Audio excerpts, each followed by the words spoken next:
Recently Amazon ने पाकिस्तान से create किए हुए बहुत सारे अमेज़ॉन सेलर अकाउंट्स को सस्पेंड कर दिया और उसकी तादाद तकरीबन 7,000 के करीब है। इसी के साथ साथ मल्टीपल सेलर अकाउंट जो पाकिस्तान से ऑपरेट हो रहे थे उनको वार्निंग के साथ साथ उनका टेम्पररी अकाउंट को भी सस्पेंड कर दिया गया। आज मैं आपके साथ वो तमाम चीज़ें शेयर करूंगा जो अमेज़ॉन के अकाउंट्स की डीएक्टिवेशन का बाइस बनी पाकिस्तान में। और पाकिस्तान के जितने भी सेलर्स हैं वो ज़ाहिर है वो ट्रबल में इस वक्त। इसकी क्या वजह है? इसकी वजह है कि जितने भी अकाउंट्स हैं वो फ्लैग्ड हैं। आपको पता हो कि अमेज़ॉन पाकिस्तान में पहले अलाउ नहीं था। लास्ट ईयर 2021 में अमेज़ॉन ने पाकिस्तान को as a seller country accept किया। इसी के साथ साथ पाकिस्तान को अपनी सेलिंग कंट्रीज़ की लिस्ट के अंदर शामिल किया। ज़ाहिर है ये न्यूज़ पाकिस्तान के लिए बहुत बड़ी न्यूज़ थी। पाकिस्तान के जितने भी सेलर्स हैं, इन्वेस्टर्स हैं, मैन्युफैक्चरर्स हैं, उनके लिए बहुत बड़ी न्यूज़ थी। ज़ाहिर है वो इंटरनेशनल मार्केट में अपनी प्रोडक्ट्स को, अपनी सर्विसेज को वहाँ पे सेल कर सकते हैं। इसी के साथ साथ पाकिस्तान की डोमेस्टिक मैन्युफैक्चरिंग इंडस्ट्री है उसको कितना बेनिफिट होना था। डेफिनेटली जितने भी मैन्युफैक्चरर हैं वो इंटरनेशनल मार्केट में अपनी प्रोडक्ट को डायरेक्ट सेल कर सकते हैं। तो अमेज़ॉन को पाकिस्तान के अलाउ करने के बाद जो लोकल इंडस्ट्री थी, जो लोकल मैन्युफैक्चरर थे, जो लोकल एक्सपोर्ट थी, उसको बहुत ज़्यादा बेनिफिट होना था और वो कर भी रहे हैं जितनी तादाद में वो कर सकते हैं। बहुत से लोग इससे फ़ायदा भी उठा रहे हैं, बहुत से लोग फ़ायदा उठाना चाहते हैं। ज़ाहिर तौर पे उसके लिए स्किल चाहिए, वो उसमें भी टाइम लगता है। कुछ लोग सीख रहे हैं, कुछ लोग प्लानिंग में हैं, कुछ लोग ज़ाहिर करने वाले हैं फ्यूचर में। जब अमेज़ॉन अकाउंट पाकिस्तान से नहीं ऑपरेट किया जा सकता था और अमेज़ॉन पाकिस्तान को अलाउ नहीं करता था सेलर अकाउंट क्रिएट करने के लिए, तो जितने भी लोग पाकिस्तान से बिजनेस करना चाहते थे अमेज़ॉन के ऊपर, वो या तो यूके या यूएसए के अंदर पहले एक कंपनी खोलते थे, फिर वो कंपनी का बैंक अकाउंट खोलते थे, फिर कंपनी का कोई एक फेक एड्रेस बाय करते थे। ठीक है, इसी तरह से जो है वो वहाँ का फ़ोन नंबर भी लेते थे। तो इस तरह से जो है वो एक लंबा चौड़ा प्रोसेस था जिसमें बहुत ज़्यादा एक्सपेंसेस भी होते हैं उनके। ज़ाहिर है अगर पाकिस्तान से बैठकर कोई यूएसए के अंदर बिजनेस करना चाहता था तो उसके लिए उसको पहले एलएलसी खोलनी पड़ती थी। ठीक है, एज वेल एज उस एलएलसी की बुनियाद पे एक बैंक स्टेटमेंट बनवानी पड़ती थी।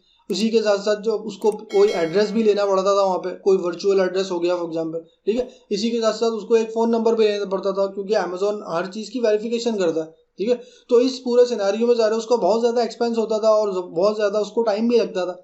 लेकिन जब लास्ट ईयर पाकिस्तान को अमेज़ॉन ने अलाउ किया कि पाकिस्तान से भी अमेज़ॉन का अकाउंट क्रिएट किया जा सकता है, तो उसके बाद ज़ाहिर है बहुत से लोगों को बेनिफिट भी हुआ, बहुत से लोगों ने इसको एक अपॉर्चुनिटी समझा और उसके साथ साथ अपने अकाउंट्स को क्रिएट किया। जितने मैन्युफैक्चरर थे उनको एक डोर मिला कि ठीक है यहाँ से भी आप अपनी प्रोडक्ट को सेल कर सकते हैं। यानी जो भी प्रोडक्ट वो मैन्युफैक्चर करते हैं वो उसको एक्सपोर्ट करने के साथ साथ उस किसी भी कंट्री के अंदर भेज सकते हैं। जैसे यूके, यूएसए और यूरोप के अंदर किसी भी कंट्री में जहाँ पे अमेज़ॉन ऑपरेट होता है उधर वो सेल कर सकते हैं। तो उनके लिए बड़ी अपॉर्चुनिटी है ये इस वक्त अमेज़ॉन किसी भी पाकिस्तान के जो है वो मैन्युफैक्चरर्स के लिए।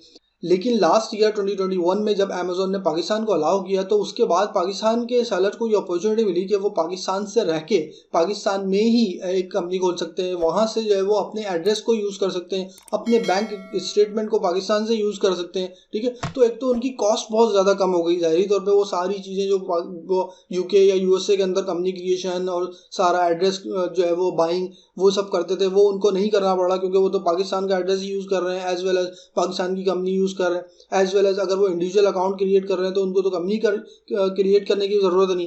ठीक है, तो इन दिस होल सिनेरियो जो है वो एडवांटेज सारा जो है वो लोकल लोगों का था, जो लोकल मैन्युफैक्चरर्स हैं, जो सेलर्स हैं। ठीक है, जो एक्सपोर्टर्स हैं, स्पेशली एक्सपोर्टर्स को क्या फ़ायदा है? ज़ाहिर एक्सपोर्टर का इसलिए फ़ायदा है कि वो कोई भी चीज़ मैन्युफैक्चर करता है तो उसको जो है वो एक्सपोर्ट करने में प्रॉब्लम होती है, उसको ढूंढना पड़ता है बाहर कि मैं ये अपनी प्रोडक्ट जो है वो किस तरह से दूसरे बंदों को बेचूं। मिसाल के तौर पे अगर कोई जो है वो मिसाल के तौर पे एक चप्पल ही बना रहा, ठीक है, तो वो चप्पल बना रहा तो उसको चप्पल अगर बाहर कहीं बेचना है तो उसको पहले एक सोर्स ढूंढनी पड़ेगी। ठीक है, जो कि किसी फॉरेन कंट्रीज को जो है वो इम्पोर्टर होगा। ठीक है, तो ये तो एक्सपोर्टर हो गया, वो इम्पोर्टर हो गया, उसको इम्पोर्टर ढूंढना होगा कि वो इम्पोर्ट करेगा तो उसको भेजेगा। ठीक है, तो इसकी एक्सपोर्ट होगी। अदरवाइज फिर ये मैन्युफैक्चर तो करता रहेगा लेकिन उसका होगा कुछ भी नहीं, चीज़ें नहीं बिकेंगी। लेकिन अमेज़ॉन की सिनेरियो जो उसके अंदर उसने यहाँ पे जो मैन्युफैक्चरर थे, जो एक्सपोर्टर थे, उनको ये चांस था कि ज़ाहिर तौर पे वो ऑनलाइन जाके अमेज़ॉन के ऊपर अपनी चीज़ों को बेच सकते हैं। ठीक है, क्योंकि वहाँ तो हज़ारों की तादाद में, लाखों की तादाद में लोग रोज़ाना आ रहे हैं चीज़ें ख़रीदने के लिए। ठीक है, तो आपकी चीज़ें ईजिली वहाँ पे बिक सकती हैं और एज वेल एज आप डॉलर के अंदर वहाँ पे कमाएंगे। तो इसका बहुत जब जैसे ही अपॉर्चुनिटी पाकिस्तान में प्रोवाइड की गई तो बहुत से लोगों ने उससे फ़ायदा उठाया, बहुत से लोगों ने अकाउंट्स बनाए, हज़ारों की तादाद में जो है वो अकाउंट्स बनना शुरू हो गए अमेज़ॉन के। अब अमेज़ॉन में तकरीबन जो है वो इतने ज़्यादा अकाउंट्स क्रिएट हो चुके हैं पाकिस्तान से लास्ट 2 ईयर्स में कि पाकिस्तान जो है वो 3rd नंबर पर आ चुका है अमेज़ॉन की अकाउंट क्रिएशन में इन 2022। ठीक है, तो इसी तरह से आपने एक चीज़ नोट करनी है कि जितने ज़्यादा अकाउंट्स बनते जाएंगे बहुत फ्रिक्वेंटली, तो और लोग उसको, एक तो लोगों को उसको यूज़ करना नहीं आ रहा, उसको मिस यूज़ ज़्यादा कर रहे हैं लोग। ठीक है, मिस यूज़ किस तरह कर रहे हैं कि आपने देखा कि जो अमेज़ॉन की पॉलिसीज़ हैं, अमेज़ॉन की पॉलिसीज़ जो है वो बहुत स्ट्रिक्ट हैं, आप उनको फॉलो करना है आपने। ठीक है, अगर आपने कोई प्रोडक्ट जो लिखी है वही प्रोडक्ट बेचनी है, या इसी तरह से प्रोडक्ट की क्वालिटी अच्छी नहीं है तो प्रोडक्ट की क्वालिटी जब तक आप इंप्रूव नहीं करेंगे अमेज़ॉन उसको आगे नहीं जाने देगा, आपकी लिस्टिंग को डीएक्टिवेट कर देगा किसी लेवल पे आगे। लेकिन जब अमेज़ॉन ने कोई ना कोई पॉलिसी बनाई होगी तो किसी ना किसी वजह से बनाई होगी, उसके कोई ना कोई बेनिफिट्स ही होंगे द होल सिस्टम के लिए, पूरे सोसाइटी के लिए, लोगों के लिए, बायर्स के लिए, सेलर्स के लिए। ठीक है, तो अब हम इस चीज़ को नोट करेंगे, अगर हम अमेज़ॉन की पॉलिसीज़ को वायलेट करेंगे और हम ये समझेंगे कि हम अमेज़ॉन को बेवकूफ़ बना लेंगे। अमेज़ॉन का एल्गोरिथम जो होता है बहुत ज़्यादा स्मार्ट होता है, वो हर चीज़ को डिटेक्ट कर रहा होता है। अब बात ये आती है कि अमेज़ॉन की इस सर्विसेज को जो पाकिस्तान में स्टार्ट की गई, इसको लोग मिसयूज़ किस तरह कर रहे हैं और किस वजह से कर रहे हैं। देखिए, सबसे पहले तो आपने देखना है कि अगर इंसान की जब नीयत ठीक होती है तो वो हर काम को ठीक अंदाज में करता है। लोग जो है वो हर काम को स्टार्ट करने से पहले सबसे पहले ये सोचते हैं कि इसका जुगाड़ क्या होगा। ठीक है, एज वेल एज इसमें जो है वो हम नंबर 2 तरीके से पैसे कैसे बना सकते हैं। अगर आप किसी भी एक बिज़नेस में जाते हैं, किसी भी एक बिज़नेस को स्टार्ट करना चाहते हैं और आप अगर उसको ईमानदारी से करते हैं तो ज़ाहिर है वो बिज़नेस जो है वो प्रॉस्पर होता है, वो चलता है, बढ़ता है, आगे डेवलप होते हैं आप भी। ठीक है, लेकिन अगर आप ये सोचेंगे ठीक है आप एक बिज़नेस को करना चाहते हैं लेकिन जो है वो उसमें बेईमानी करना चाहते हैं, चीटिंग करना चाहते हैं, तो उसमें क्या होगा, वो बिज़नेस चलेगा। ठीक है, चलेगा और आप बहुत सारे एकदम पैसे भी बना लोगे, लेकिन वो क्या होगा, बहुत जल्दी ख़त्म हो जाएगा, तबाह हो जाएगा।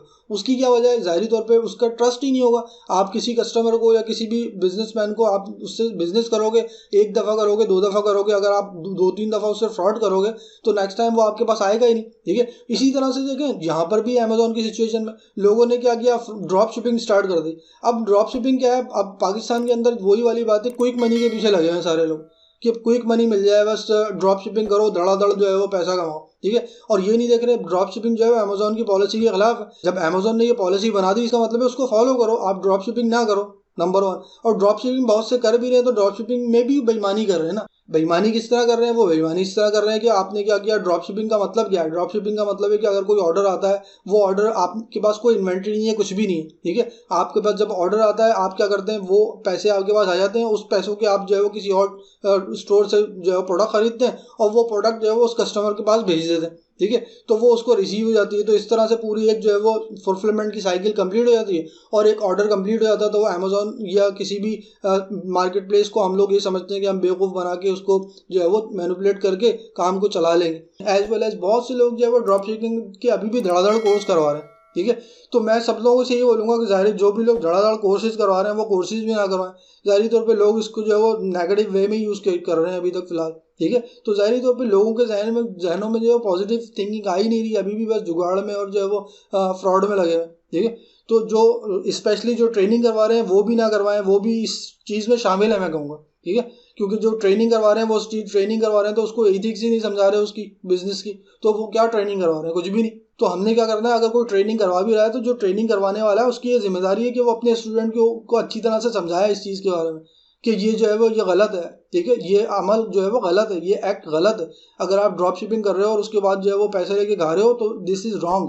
प्रॉब्लम ये है कि लोग ड्रॉप शिपिंग के अंदर भी बेईमानी कर रहे हैं। एक तो ड्रॉप शिपिंग कर रहे हैं और ड्रॉप शिपिंग के अंदर भी बेईमानी कर रहे हैं। वो किस तरह कर रहे हैं कि ड्रॉप शिपिंग में ज़ाहिर तौर पे एक ऑर्डर आया, उसने जब ऑर्डर ले लिया तो उसकी जिम्मेदारी थी कि उस ऑर्डर को जो है वो डिलीवर करना है। डिलीवर करने के लिए उसको दूसरी शॉप से परचेज़ करना होगा, फिर वहाँ से परचेज़ करके उसको कस्टमर को डिलीवर करना होगा। लेकिन वो क्या करते हैं कि कस्टमर से ऑर्डर तो ले लेते हैं, पैसे भी ले लेते हैं, उसके बाद डिलीवर नहीं करते। जब पैसे उनके पास आ जाते हैं वो लेके खा के भाग जाते हैं। ज़ाहिर है जब उसको डिलीवरी नहीं मिलती तो कस्टमर उसको रीच आउट करता है कि आपने डिलीवरी नहीं दी।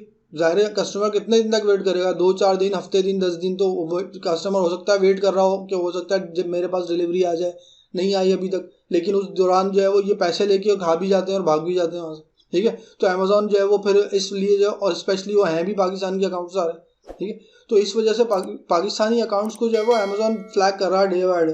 वो ये देख रहा है कि कौन से अकाउंट्स जो है वो इस तरह की जो है वो एक्टिविटीज़ में इन्वॉल्व है, ठीक है। स्पेशली जो है वो बहुत सारे अकाउंट 7,000 प्लस अकाउंट जो है वो डीएक्टिवेट हो चुके हैं recently last couple of months में।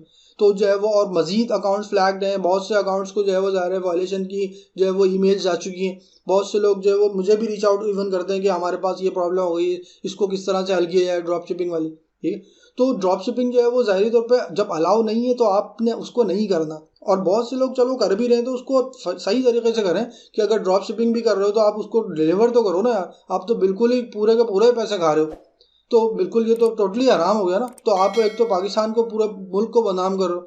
तो जब अमेज़ॉन जो है वो जब पाकिस्तान में आया तो पाकिस्तान की तो पूरी इकोनॉमी के लिए बहुत ज़्यादा एक बूस्ट मिला था, ठीक है, सबको सबका फ़ायदा हुआ था। अब इस सिनेरियो के अंदर क्या होगा कि अगर अमेज़ॉन ने दोबारा पाकिस्तान को बैन कर दिया तो सब लोग, जितने भी लोग जो फ़ायदा उठा रहे हैं बेचारे, जो मासूम लोग हैं, जितना जो लोग सही तरह से काम कर रहे हैं, वो लोग भी बेचारे इस प्रॉब्लम में आ जाएंगे, ठीक है। जो मैन्युफैक्चर था, मिसाल के तौर पे जो चप्पल बना के अपनी बेचारा वो जो है वो मैन्युफैक्चर करके यूएसए में बेच रहा था, उसका क्या कसूर है इसमें?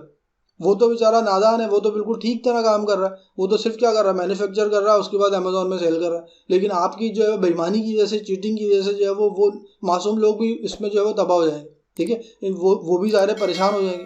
तो कहने का मकसद ये है कि हम एज ए सोसाइटी जो है वो हम हमेशा जो है वो गलत काम को जो है अडॉप्ट क्यों कर दें। हमारी कोशिश ये होनी चाहिए कि हम हमेशा जो है वो ज़ाहिर है एक सीधे रास्ते पे चलें। सीधे रास्ते का मतलब ये कि अगर अमेज़ॉन ने आपको अलाउ किया, ठीक है, आप उस तरीके से आप अपना काम चलाते रहो और बिज़नेस को करते रहो। लेकिन आप अगर उस बिज़नेस को नहीं करोगे ठीक तरह तो ज़ाहिरी तौर पे क्या होगा, अमेज़ॉन ने ज़ाहिरी तौर पे आप फ्लैग कर दिया ना बहुत सारे अकाउंट्स को, और यहाँ पर डीएक्टिवेट भी कर दिया बहुत सारे अकाउंट्स को। अब जो जिनको फ्लैग किया उनको भी डीएक्टिवेट कर देगा थोड़े दिन बाद, और मजीद अकाउंट्स को ज़ाहिर है वो फ्लैग करता जाएगा। वो देखेगा थोड़ा बहुत किसी की बेचारे की अगर कोई रिटर्न भी हो गई तो उसको भी फ्लैग कर देगा। ज़ाहिर है वो बोलेगा पाकिस्तान से बेस करता है ये अकाउंट, इसका मतलब है कि ये पाकिस्तान के तो सारे लोग चोर हैं फॉर एग्जाम्पल, ठीक है। कहने का मकसद ये है कि हमने अपने आप को भी बेटर बनाना है, ठीक है। अगर हम अपने आप को बेटर बनाएंगे, अपनी सर्विसेज को बेटर बनाएंगे, हम जुगाड़ से हट के जो है वो एक रियल लाइफ के अंदर जाके और काम को सही तरह से करेंगे तो हम इन बुराइयों से बच सकते हैं और एज वेल एज जो पूरी सोसाइटी को बेनिफिट दे सकते हैं। ज़ाहिर है किसी भी एक इंडिविजुअल के गलत काम करने की वजह से बहुत से दूसरे मासूम लोग भी ट्रबल में आ सकते हैं, परेशान हो सकते हैं। तो जितने भी लोग इस ड्रॉप शिपिंग से जो है वो एफिलिएट हैं, वो जो ये काम कर रहे हैं, तो उनसे मेरी तो यही रिक्वेस्ट होगी कि आप खुदारा इस काम को या तो बंद करें, ठीक है, और कर भी रहे तो आप बिल्कुल इसको सही तरह करें, लीगल वे में करें। लीगल वे का मतलब है आप कस्टमर ने जिसने आपको पैसा दिए हैं उसको कम से कम प्रोडक्ट तो दे दो ना यार। आप तो प्रोडक्ट भी नहीं दे रहे हो, आपके पूरे के पूरे पैसे लेके भाग रहे हो आप, तो विच इज़ नॉट करेक्ट। और इस्लामिकली भी आप देख रहे हो पूरे मुल्क को नुकसान पहुंचा रहे हो, मुल्क का नाम भी डुबो रहे हो, ठीक है। तो ऐसे काम तो खुदारा ना करो ना। तो मेरी तो सबसे यही रिक्वेस्ट होगी कि ज़ाहिरी तौर पे आप ज़ाहिर इस चीज़ से बचें और कोशिश ये करें कि अच्छी तरह से काम करें, बिल्कुल स्मूथली काम करें और जो है वो एक लीगल वे में काम करें ताकि जो है वो आगे आने वाले लोगों को फ़ायदा हो सके। देखिए अगर हम यही काम सही तरह करेंगे तो हो सकता है कि फ्यूचर में आपका बच्चा भी इसी तरह के कामों में इन्वॉल्व हो, अमेज़ॉन का बिजनेस कर रहा हो, ठीक है। इसी तरह से अगर हम मैन्युफैक्चरिंग में है तो हो सकता है मैन्युफैक्चरिंग, आपकी मैन्युफैक्चरिंग को वो आगे लेके जाए और मज़ीद इंटरनेशनल मार्केट में लेके जाए। तो आपने तो फ्यूचर को लेके चलना है, फ्यूचर को भी देखना है। आपने ये नहीं देखना होगा भाई ड्रॉप शिपिंग करके 1-2 हफ्ते में बस 1-2 हज़ार पाउंड लो और भाग जाओ। तो 1-2 हज़ार पाउंड कब तक चलाओगे आप, ठीक है। इससे इस तरह से लाइफ थोड़ी चलती है। आपने हमेशा जो है वो फ्यूचर को देखना है, आपने शॉर्ट टर्म गोल्स को नहीं देखना, आपने लॉन्ग टर्म गोल्स को देखना है। आप ये देखते हैं कि बस ठीक है अगर मैं बस ड्रॉप शिपिंग कर दो 2-4 हज़ार 5 हज़ार पाउंड निकलेंगे 1-2 हफ्ते के, उसके बाद भाग जाएंगे बस, ठीक है। तो आप तो भाग जाओगे लेकिन आपके पीछे जो बहन भाई हैं, आपकी जो आपकी पूरी फैमिली है, आपके एज वेल एज जितने भी रिश्तेदार हैं, ख़ानदान वाले हैं, आप फॉर एग्जांपल इसको इस तरह कंसीडर करो कि आपका एक्ट जो होगा आपके पूरा ख़ानदान के साथ साथ आपकी पूरी कंट्री के जितने भी लोग हैं उनको भी इफेक्ट कर रहा है, पूरा आपका कंट्री का नाम बदनाम हो रहा है, ठीक है। इसी तरह से बड़ी मुश्किलों से तो पाकिस्तान जो है वो इस लिस्ट में आया था अमेज़ॉन की, ठीक है। अब वो भी निकल जाएगा तो इसके बाद ज़ाहिरी तौर पर जो है वो कितने ज़्यादा लोग जो है वो परेशान होंगे। तो हमने कोशिश ये करनी है कि इस बुराई से बचना है, ज़ाहिर है इस बेईमानी से बचना है और अपने मुल्क को जो है वो बेटर बनाना है। ज़ाहिरी तौर पे जब तक हम ईमानदारी से कोई काम नहीं करेंगे तो हम तरक्की नहीं कर सकते फ्यूचर में, ठीक है। हम अपने आने वाले बच्चों के लिए सोचें कि हम अपने आने वाले बच्चों के लिए जो है वो अच्छा जो है वो फ्यूचर दे के जाएंगे। अगर हम इसी तरह से जो है वो फ्रॉड करते रहेंगे तो कभी भी कामयाब नहीं हो सकते, ठीक है। तो मेरी तो यही आप लोगों से सबसे रिक्वेस्ट है, एज वेल एज मेरी ये भी रिक्वेस्ट है कि इस मैसेज को आप आगे पास करें, मेरी वीडियो को आगे जो है वो शेयर करें। एज वेल एज अगर आपको ये वीडियो पसंद आई है तो उसको लाइक ज़रूर करें और अपने दोस्तों के साथ शेयर करें। मैं हूँ अहमद जमशेद और इंशाअल्लाह मिलेंगे नेक्स्ट वीडियो में। अपना ख्याल रखिएगा। अस्सलाम वालेकुम, अल्लाह हाफिज़।